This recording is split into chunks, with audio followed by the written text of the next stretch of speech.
Acts 2:47. Day by day, the Lord added to their number. The good virus. Lord, salamat po dahil mayroong good virus. Nais namin itong maunawa, nais namin itong mapasa amin at maikalat namin. Kayo po ang mangusap, magturo, magpalakas ng aming loob, magpaliwanag. Salamat po sa ngalan ng iyong anak na si Jesus. Acts 2:36. Therefore, let all Israel be assured of this. God has made this Jesus, whom you crucified, both Lord and Messiah. Peter shares the Jesus virus. That Jesus is the Son of God. That Jesus came to set people free, to save people, to love people, and to bring them into the presence of the Father. The most important virus that should be infecting everybody. And in fact, at that time, it was infecting so many people in Jerusalem. At siya ay pinipigil ng mga tao para ito ay ituro. Acts 2:37. Nabagabag ang kanilang kalooban nang marinig nila ito. Kaya't tinanong nila si Pedro at ang ibang mga apostol. Mga kapatid, ano ang dapat naming gawin? Nung malaman nila na si Jesus ang anak ng Diyos, na ipinako nila at pinatay, yung pala ay siyang tagapagligtas. Because of the witness of the tongues phenomenon which happened at what we now remember as the day of Pentecost, and because of Peter's very own words, the people became vulnerable to this infection, to the Jesus infection. Naging handa ang kanilang loob at naging handa silang makinig. Acts 2:38-40. Sumagot si Pedro, pagsisihan ninyo talikuran ng inyong mga kasalanan. This is a very interesting conversation. Sabi ng mga tao, yung pala ay pinangadala si Jesus para tayo iligtas, para tayo dalhin sa Ama. Anong dapat namin gawin ngayon para tumalab yan sa amin? At sabi ni Pedro, pagsisihan ninyo ang inyong mga kasalanan. Ito kaya yung usual kasalanan?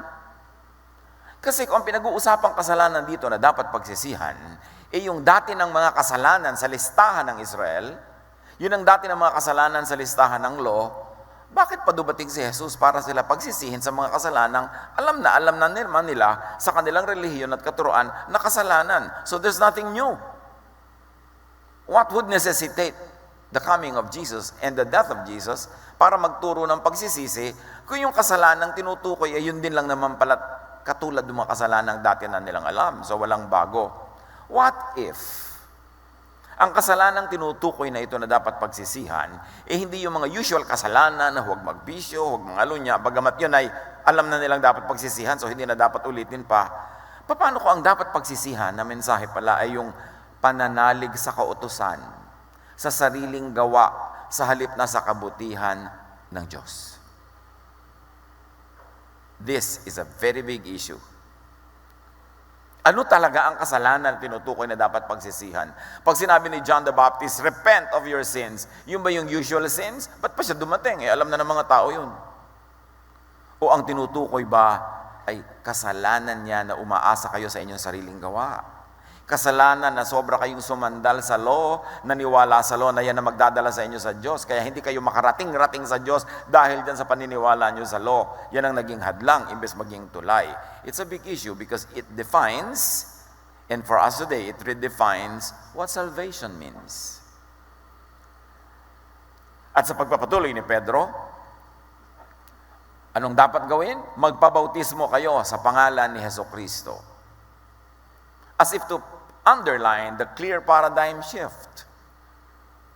Sanay na sanay nila sa mga ritual ng paglilinis. Naguhugas nga sila ng mga ulo nila, mga paa nila bago sila manalangin. Sanay na sanay nila sa ritual ng tubig. Bakit in-emphasize si Pedro? Magbautismo kayo sa pangalan ni Jesus. In other words, Peter understood, and now Peter is teaching about the arrival of the new order. You no longer get baptized and washed into the rites of the temple, into the cleanliness rules of ritualistic religion in the temple, kundi iba na. Magpapabautismo na kayo sa ibang pangalan, sa ibang sistema, sa ibang pamamaraan. At ito ay pangalan ni Jesucristo na kapapatay-patay niyo pa lamang. Yan ang ibig sabihin ni Pedro. Kasi kung hindi new order, hindi new way, new system, bakit pa dumating si Jesus? Kung new old lang pala, di ulitin na lang nila. Total, alam na nila yun eh.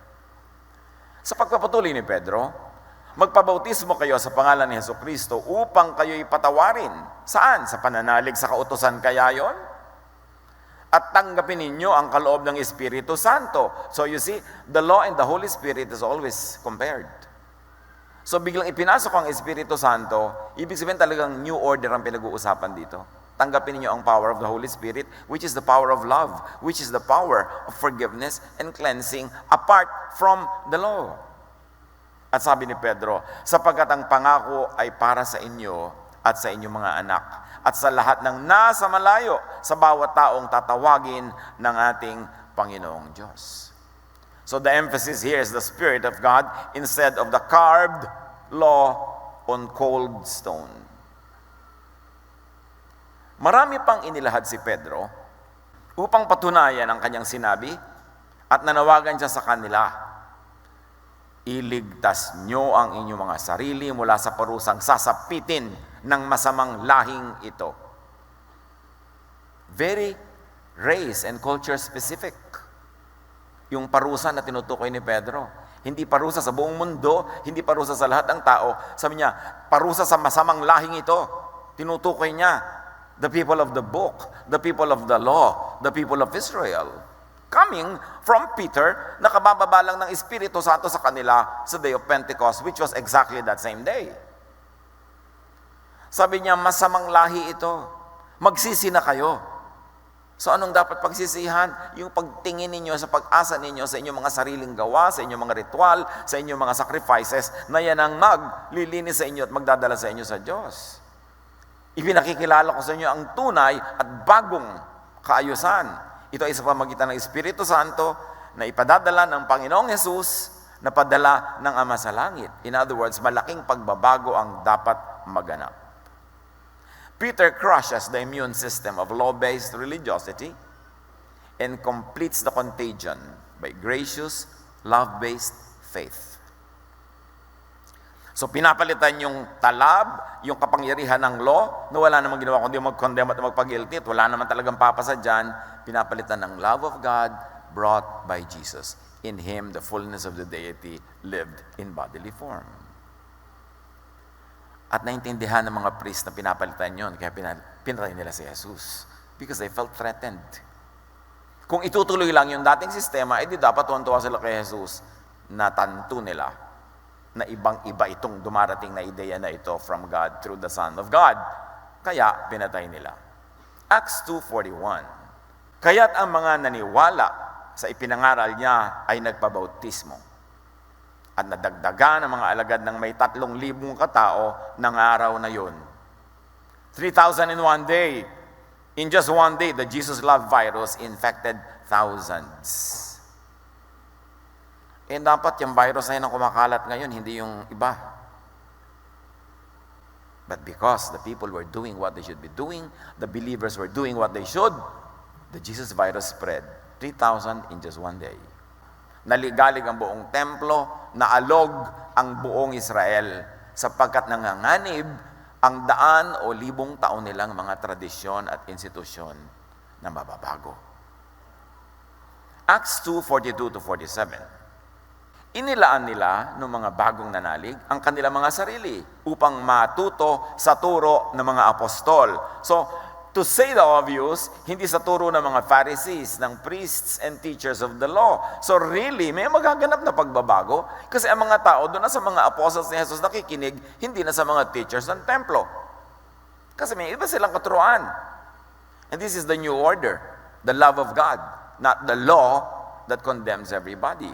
It's really a departure. Magsama-sama bilang magkakapatid, yun ang kanilang ginawa.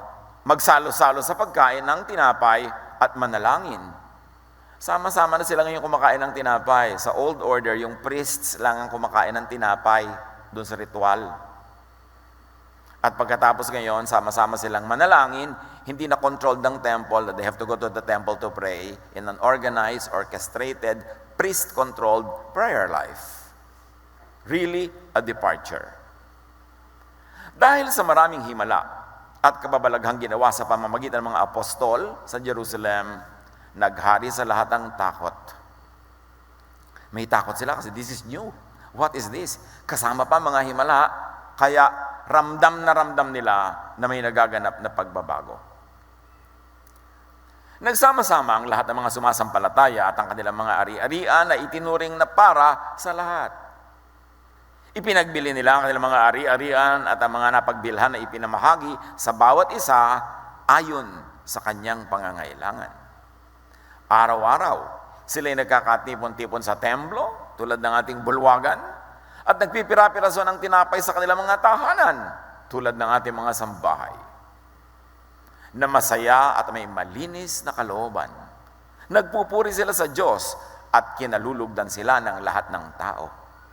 So they brought worship to the neighborhood, away from the big temple, although they met there, but they brought it down to small neighborhood home churches where they could minister very directly to the people in the neighborhood. So those infected incubated this Jesus virus and added love, fellowship, and belongingness to its potency. Sino ang makatatanggi sa ganitong pagkilos ng Espiritu? Na mga mananampalataya ay nagmamahalan, magaganda ang samahan, close to each other, they share in each other's burdens and joys. Who can resist love? Acts 2:47, at bawat araw ay dinaragdag sa kanila ng Panginoon ang mga naliligtas. Anong kahulugan kaya nito? Inililigtas sa kautusan at sa pag-uusig nito. Kasi pag pinag-uusapan natin yung kaligtasan, laging kaligtasan sa impyerno, kaligtasan sa pangangalo niya, kaligtasan sa bisyo. Kaya dahil sa expectation na yan, nagtataka yung iba, "Uy, ba't born again ka na? Meron ka pang bisyo. Uy, bakit nagba-Bible study ka na? May pride ka pa. Uy, bakit nagba-Bible study ka na? Meron ka pa ring mga imperfections." Kasi akala nila, yung pagtanggap kay Jesus ay kaligtasan mula sa kasalanan na hindi ka na magkakasala pa. Lahat tuloy nabibigo at nagtataka. Kasi iba yung expectation. Paano kung ang kaligtasan ay kaligtasan, hindi sa mga pang-araw-araw mong tunay na kahinaan na dadalhin mo na siguro hanggang hukay, although nag-i-improve tayo, pero wala naman talaga nakakarating ng perfection. So pag ang inasahan mong kaligtasan ay magiging perfect ka, hindi ka tatabla ng kasalanan, hindi ka na matutokso, mabibigo ka, which is the experience of so many people. Paano kung ang kaligtasan ay kaligtasan sa pag-uusig ng batas, kaligtasan sa parusa ng law, at kaligtasan sa guilt dahil hindi mo naman talaga masunod-sunod lagi perfectly every day. At pag naligtas ka sa ganun, meron kang heaven on earth kasi restful, peaceful ka. Sabing ganon, dumami ang naliligtas. The Lord caused the virus to spread exponentially. Ang bilis ng pagkalat, nagulo ang buong Jerusalem na ayaw ng pagbabago. Ayaw ng mga conservative kay Jesus kasi mababago ang system. Ang mga makapangyarihan ay mawawala ng kapangyarihan, ang mga nakasanayan na ay iibahin. So conservatives don't like Jesus. They had to eliminate him. Kasi para maibigin si Jesus, dapat progressive ka, that you will be open to change, that you will understand change, and you will embrace change. Kaya kay Jesus, lahat new. A new commandment, a new covenant, a new order. Puro new. New heaven, new earth, new Jerusalem. Kung conservative ka, di ayaw mo ng new. Gusto mo laging old lang. So nakasara yung isip, sarado de kandado. At hindi tayo matututo pag ganon. Acts 5:27-29. Dahil turo sila ng turo, ang dami nako-convert, nagalit ang temple, inaaresto sila. Iniharap nila sa kapulungan ng mga apostol at ang mga ito itinanong ng pinakapunong hari. "Hindi ba't mahigpit namin kayong pinagbabawalang mangaral sa pangalan ng taong yan?" Sinabi niya. So the temple was attempting contamination control. "Ngunit tingnan ninyo ang inyong ginawa. Laganap na sa Jerusalem ang inyong itinuturo." Sumagot si Pedro at ang ibang mga apostol, Sa Diyos kami dapat sumunod at hindi sa tao. Can you imagine? A probinsyano fisherman, like Peter, talking to the high priest. Pagkausap nila yung high priest, kulang na lang, dumapa sila, tumalig sa lupa. Sabi niya, sa Diyos kami susunod, hindi sa tao. At tao lang po kayo. So hindi sila papapigil. The infectors would not stop and could not be stopped by the temple, the most powerful institution in the whole nation of Israel. Matthew 28:18 to 20. Lumapit si Jesus at sinabi sa kanila, ibinigay na sa akin ang lahat ng kapangyarihan sa langit at lupa. In other words, Jesus is saying, ang sasabihin ko sa inyo, dapat niyong pakinggan, nasa akin na ang lahat ng kapangyarihan sa langit at lupa, ibinigay ng Ama. Kaya't kayo'y humayo, gawin ninyong alagad ko ang mga tao sa lahat ng bansa. So Jesus was talking about a global event, infection pa more.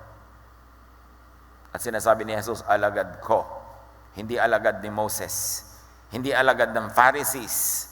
Hindi alagad ng law. Alagad ko. So this is a change.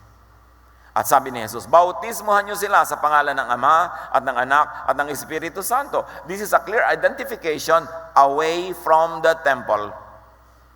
Away from the priests, away from Judaism, dahil biglang pumasok ang Espiritu Santong hindi naman itinuturo ng temple. At biglang nandun si Jesus, ang anak ng Diyos, na hindi rin kasama sa itinuturo ng temple. Talagang ibinawalay, hinihiwalay, nililinaw na iba ito, hindi ito the same. Turuan niyo silang sumunod sa lahat ng inuutos ko, hindi ni Moses, sa inyo. Tandaan ninyo, ako'y laging kasama ninyo, hindi sila kundi ako, hanggang sa katapusan ng panahon. Anong panahon? Panahon kaya ng temple. Kasi ano bang tinatapos ni Jesus dito? Hindi ba yung temple? Hindi ba yung law? Hindi ba yung saklot ng law sa mga tao? Kaya lang itong katapusan ng panahon was not correctly translated in some versions. It's a katapusan ng mundo. Ginawang end of the world, imbes end of the age, or end of time. But even the translation that used end of the world has corrected it now in its latest version at tinatawag na rin nilang end of the age. End of time. Jesus gives the marching orders, and the order is, infect the whole world. Save the world from legalism. Save the world from condemnation by not expecting them to be perfect, but by making them perfect, because the effect of the law is removed by the power of God's love. Dapat yan ang pinakamalino na doktrina eh. Hindi ano ba dapat ang form ng baptism, ano ba kakainin sa Lord's Supper, mahaba ba o maiksi ang buhok. Nalilibang tayo sa maliliit na bagay. Nalilimutan yung main teaching talaga ni Jesus. Pinalitan niya talaga kung ano ang kahulugan ng maging makadiyos. And this is not to be clinically, physically perfect in our deeds, but to be made perfect by our faith in the love of God, whose love makes us perfect through the sacrifice of Jesus. What would this Jesus virus infect and end? Dumating talaga si Jesus to give something its end. Is it the end of the planet, as usually thought and feared by many? Matthew 24, lumabas si Jesus sa templo. Paalis na siya nang lumapit ang mga alagad at itinuro sa kanya mga gusali ng templo. Sinabi niya ni Jesus sa kanila ng mga alagad, nakikita ba ninyo ang mga gusaling yan ng templo? Tandaan ninyo, darating ang araw na wala niyang matitirang bato sa ibabaw ng isa pang bato. Lahat ay guguho. Nakita niyo ang kalooban ng Panginoon? Iguguho ang templong iyan.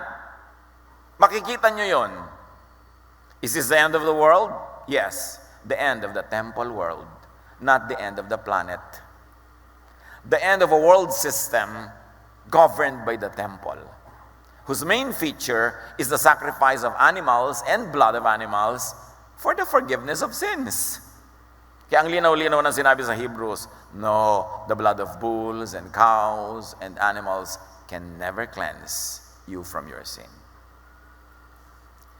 Habang si Jesus ay nakaupo sa bundok ng mga olibo, palihim siyang tinanong ng kanyang mga alagad, kailan po mangyayari ang mga sinabi niyo?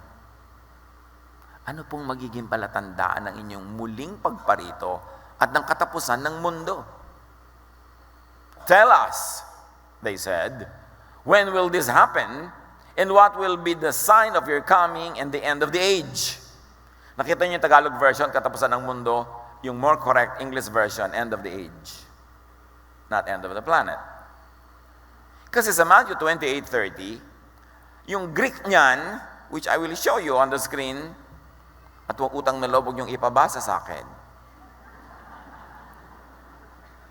Literally, ang ibig sabihin niyan, teaching them to keep in view, to take note, to obey, in most translations, all that I have commanded you. So it is the command of Jesus that really mattered. At sabi niya, and behold, I am with you to be all the days until the end of the age. Yun yung English transliteration, yung word for word of the Greek, which is also again on the screen for your appreciation, lalo sa mga scholar dyan.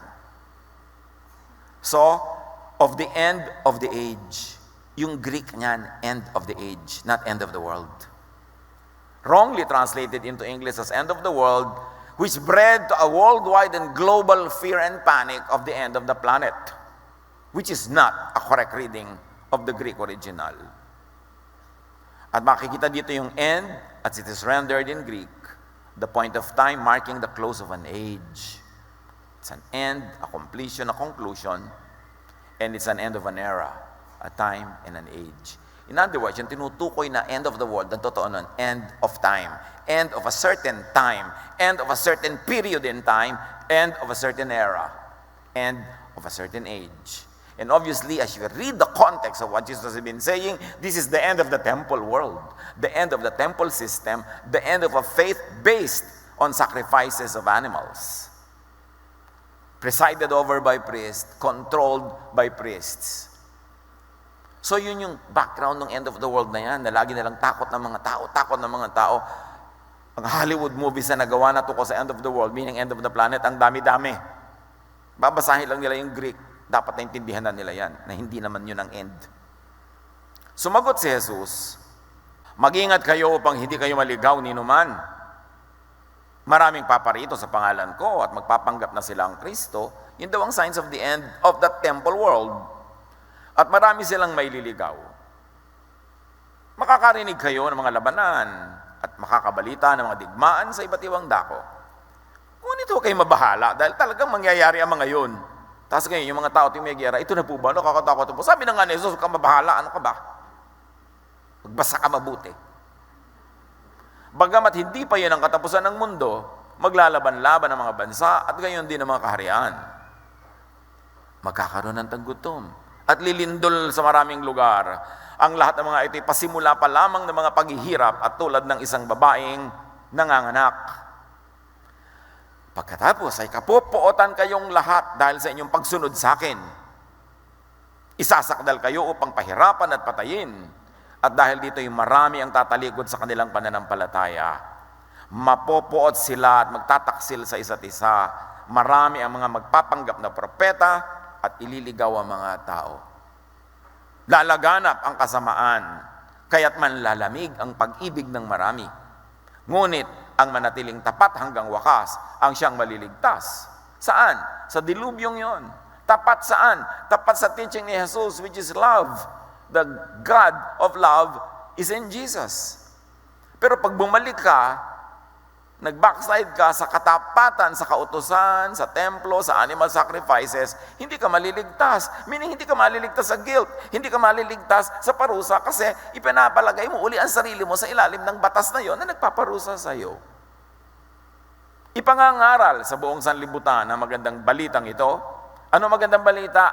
Na hindi na law, love na. Hindi mo na kailangang mamatay para ka maligtas kasi idinedeclare ka na ng Diyos na sinless and holy out of His love. And because Jesus cleansed all of the sins that people were afraid of. So, magandang balita yun. Ang magandang balita, hindi ka na i-condemn, manalig ka sa Diyos through Jesus. mag-a-apply sa iyo ang bagong sistema, hindi ang sistema ng law, hindi ang sistema ng temple, but the system of God's unconditional love and acceptance.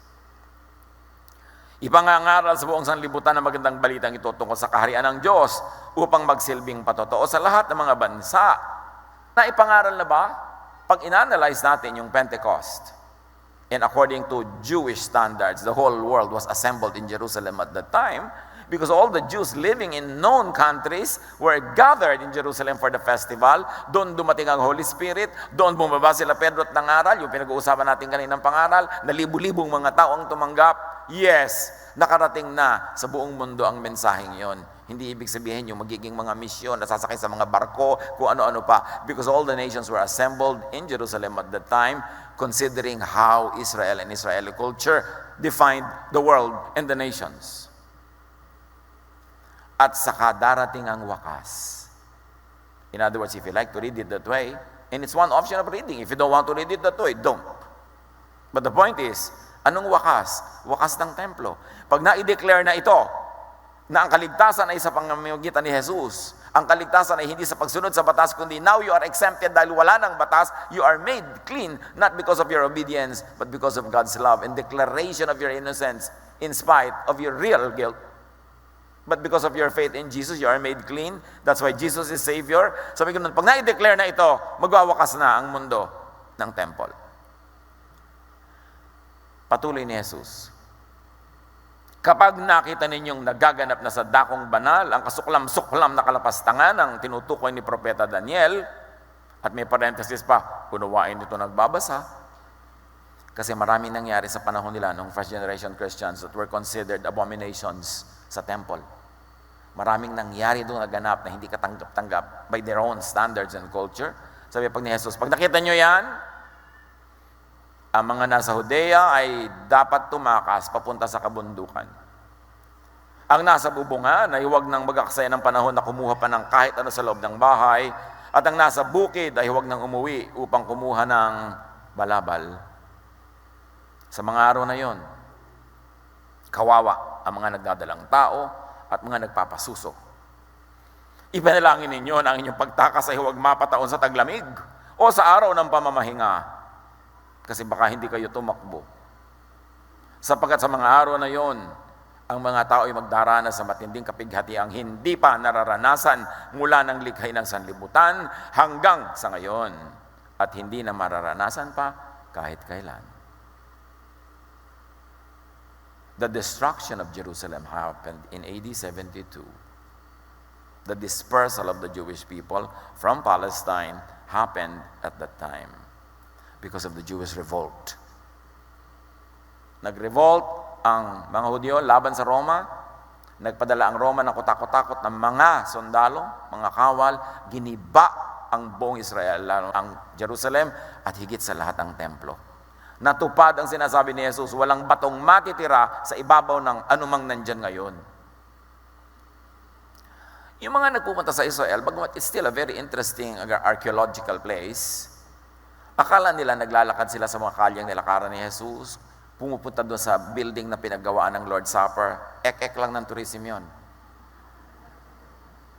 Walang natirang bato doon, sabi ni Jesus. At nangyari talaga yon, giniba yon, todo. Outside of the Colosseum in Rome, I wonder if many of you have been there, meron doong Ark of Constantine. And another ark of another emperor. At nakauka doon yung pagsira ng Jerusalem, yung pagkuha ng malaking menora sa temple at dinala sa Rome. Nandun hanggang ngayon, makikita nyo. This event is commemorated. At kung iisipin at pag-aaralan talaga ang sinabi ni Jesus, lahat ng sinasabi niyang ito ng mga babala naganap from His time up to AD 72. Kutakot-takot na mga lindol lang naganap, kaya pagka pumupunta kayo ngayon sa Europe at saka sa Middle East, o kaya sa Mediterranean, puro guho yung mga lumang building, di ba? Nangyari talaga yung mga lindol. Nangyari talaga pag pinasa nyo sa history ang mga babala, mga guto, mga hirap, mga giyera. Sabi ni Jesus, magaganap ang lahat ng ito. Pag nakita nyo ang mga ito, matatapos na ang mundo. Matatapos na ang panahon. Yung panahon ng templo, yung mundo ng templo. At sa patuloy ni Jesus, at kung hindi pinaikli ng Diyos sa mga araw na yon, walang taong maliligtas. Ngunit alang-alang sa mga hinirang, pinaikli ng Diyos ang mga araw na yun. Kung may magsasabi sa inyo, narito ang Kristo o naroon siya, huwag kayong maniwala. Sapagkat may lilitaw na mga huwad na Kristo at mga huwad na propeta. Magpapakita sila ng mga kamangamanghang himala at mga kababalaghan upang iligaw, kung maaari, maging ang mga hinirang ng Diyos. Tandaan ninyo, ipinagpauna ko nang sabihin ito sa inyo. Kaya't kung sabihin nila sa inyo, naroon siya sa ilang, huwag kayong pumunta ron. Kung sabihin naman niyang, naroon siya sa silid, huwag kayong maniwala. Sapagkat, darating ang anak ng tao na parang kidlat na gumuhit mula sa silangan hanggang kanluran, which, poetically, happened at Pentecost. Sabi kasi ni Jesus, hindi ako magtatagal na wala, hindi kayo mag-iisa, ipapadala ko ang Espiritu Santo. So yung pag-aabang kay Jesus, nung dumating si Espiritu Santo, dapat ka na rin maisip na, ito na rin yun, kasi pangako niyang itong ipapadala niya eh. And besides, the Spirit, the Father, the Son, one yan. At nakita nila na dumadagungdong na tunog mula sa langit ang naglanding sa bubong ng bahay na kinalalagyan ng mga disciples at the day of Pentecost. Kaya sabi niya, parang kidlat na gumuguhit mula sa silangan hanggang sa kanluran. In other words, it's going to be very visible and audible. Kasi ang kidlat talaga naririnig, nauuna lang makita. Pero mamaya kukulog. Pagkatapos, sabi ni Jesus, lilitaw sa langit ang tanda ng anak ng tao at mananangis ang lahat ng mga bansa sa daigdig. Makikita nila ang anak ng tao na nasa alapaap na dumadating na may dakilang kapangyarihan at kadakilaan. Sa hudyat ng malakas na tunog ng trompeta, and remember, the arrival of the Holy Spirit at Pentecost was accompanied by sound. Susuguin niya ang kanyang mga anghel sa apat na sulok ng daigdig at titipunin nila ang mga hinirang mula sa lahat ng dako. Exactly what happened at Pentecost. Yung mga libu-libong na convert, sila yung mga hinirang mula sa iba't ibang bahagi ng mundo na natipon sa Jerusalem nung araw na yon dahil may piyesta. Kapag nakita ninyo ang lahat ng ito, malalaman ninyong malapit na siyang dumating, halos narito na. Tandaan ninyo, ito mga kapatid, ang tandaan nyo rin. Sabi ni Jesus, magaganap ang lahat ng mga ito bago maubos ang saling lahing ito. Malinaw ba? Sabi niya, lahat ng pagdurusa, lahat ng hirap, lahat ng mga gera, lahat ng mga lindol, lahat ng darating ng mga tulog na yan, mga kidlat-kidlat, ang pagbabalik ko, lahat ng yan, magaganap bago kayo mamatay, mga original hearers ko. So, it happened during the time of the generation of His original believers and hearers. Unless may mga buhay pa hanggang ngayon, nakausap niya nun. Sabi niya, maggaganap ito bago maubos ang saling lahing ito. But hindi ito pinapansin ng marami. Takot na takot sila sa Revelation. Eh kung naganap na lahat ang sinasabi sa Revelation, kasabay nito. Because na-expound into details yung mga ito. Alangan naman, yung sumulat ng Revelation, susulat sa panahon na yon, para sa isang event na hindi pa pala magaganap in the next 2,000 years. Why warn them for something that will not happen in their time? So dapat i-review natin yung buong pananaw natin sa end time, sa end of the world, the end of the planet, second coming, all of that. Basahin nyo lang yung text. Ubod ng linaw. The age of the temple and its priests, the age of sacrificial religion, not the age of the planet, would be ended by the Jesus virus during the lifetime of His original hearers, the original hearers' generation. Sabi niya, some of you who are standing here today will never taste death until you see all of this happen. If you want to read it in English. Why give revelation to a generation that will not be there to see it? So sabi ni Jesus, magaganap ito agad, hindi sa matagal na panahon. The most important graphic and emotional prophetic act of Jesus was at the temple. We give so much value to the crucifixion, and indeed it is very valuable, pero hindi nabibigyan ng tamang diin at halaga at pansin ang ginawa ni Jesus sa templo. Imagine this. Abang ng abang ang mga tao sa kanilang tagapagligtas. Ang akala ng iba, tagapagligtas mula sa political might of Rome and other powers, tagapagligtas mula sa sarili nilang elite or political system. Dumating si Jesus. Imbes na kasakay sa malaking puting kabayo, which is what the tradition should expect, nakasakay sa maliit na buriko. Donkey. Iba, di ba? Ganun pa man, sinalubong siya ng mga dahon, mga damit, mga tela, inilatag sa daan, tulad ng pagsalubong sa isang hari. Lahat, hindi humihinga, hindi tumitinag, hindi kumukurap. This is the most important prophetic act of Jesus. He was received as king. What would he do as king? John 2:13-22. Pumunta si Jesus sa Jerusalem. Nakita niya sa templo ang mga nagtitinda ng mga baka, tupa at kalapati, at ang mga namamalit ng salapi. Puro ito tungkol sa sacrifices business. Negosyo ng templo. Kumuha siya ng lubid at ginawa niya itong panghagupit. At ipinagtabuyan niyang palabas ang mga nagtitinda, pati na ang mga baka at tupa.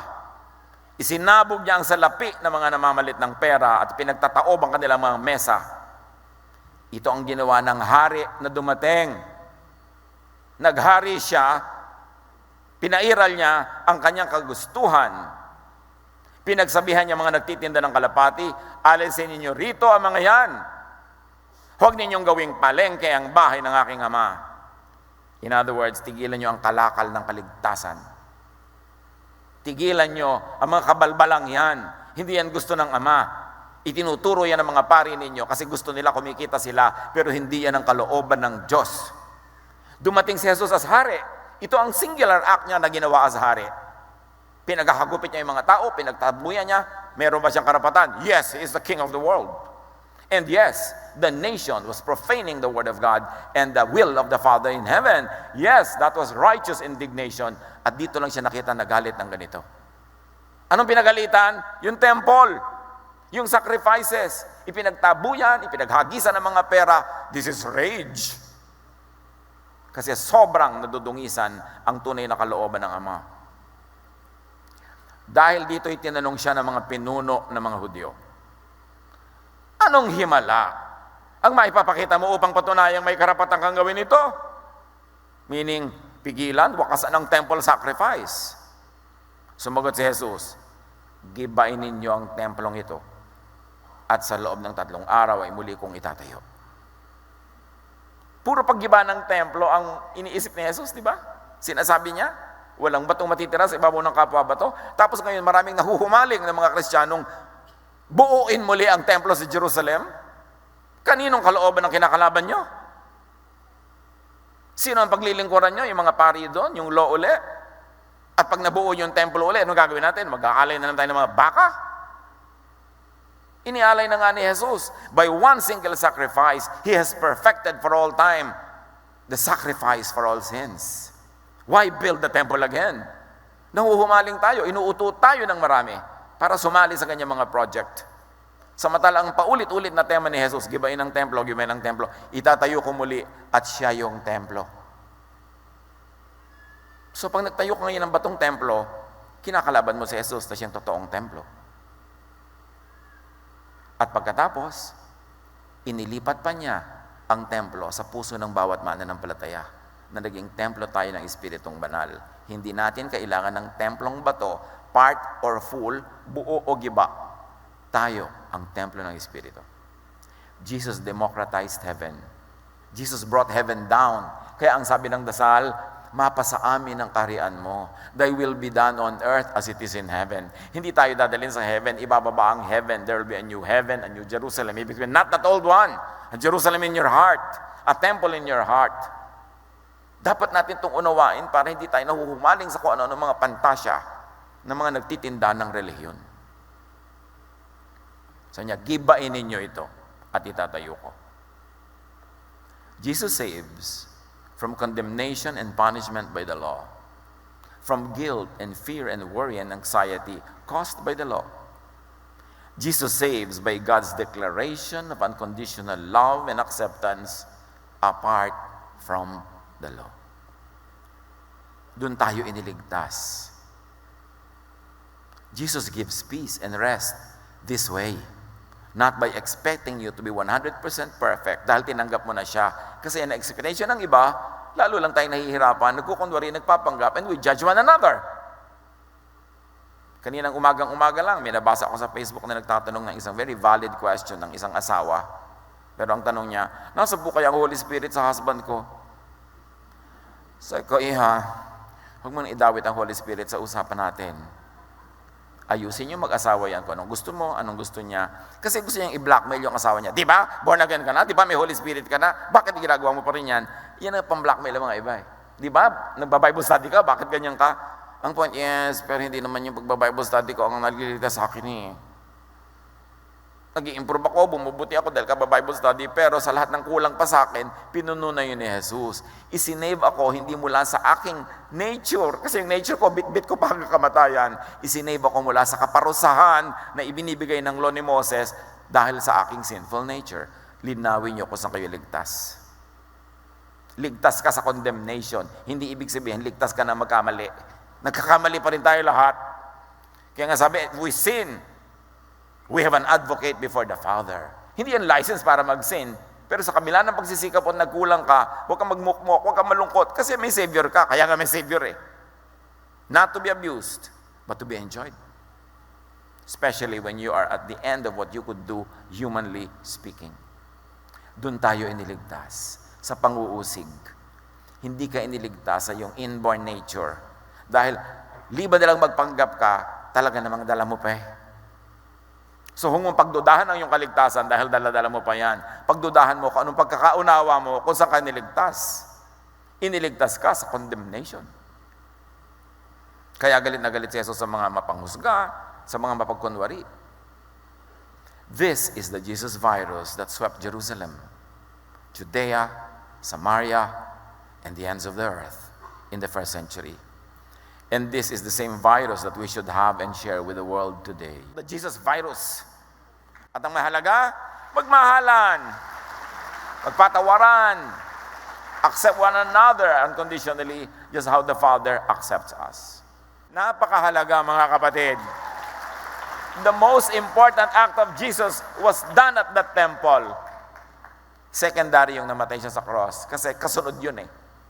Binayaran niya yung mga dapat bayaran. Pero tinigil niya yung sacrifice kasi siya na ang magsasacrifice. Pero hindi yun ina-emphasize because the church system like to keep us tied to the law.